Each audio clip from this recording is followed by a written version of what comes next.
Well, I think when, for you, it's the biggest thing in the world. You're like, right, I'm now in Tier 1 Special Forces. And the one that really hits home is you're now the new brew boy. You're now getting the kettle on. Because when you're outside the Tier 1 Special Forces, you always hear about guys that are going, who's on the next selection. It's like the thing to aspire to. But when you're actually in, you're so busy, you forget that there's guys on selection. You forget that side of things. So that really hit home. Is like, actually, yeah, it's good, but everyone here has also done the same. But also that everyone else had the same drive and the same passion. That's what I found, is that I'm now with like-minded individuals. But the real hit-home factor for me was I didn't go to Afghanistan with the commandos. I was an instructor on the commando course at the time, and so I missed that.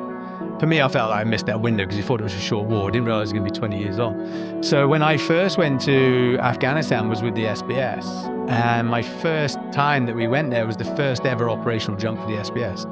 And so 16 of us, and I think 8 or 9 of us were new guys. My first time going in was an operational jump, first time in SF history, in SBS history. And so that really hit home to me, is that, yeah, now we're on another level. And obviously the equipment, everything, you get all those assets available to you that normally you wouldn't, you'd be arguing for or bartering for. And it's usually a pretty big surprise element. Isn't that a big part of the tactics?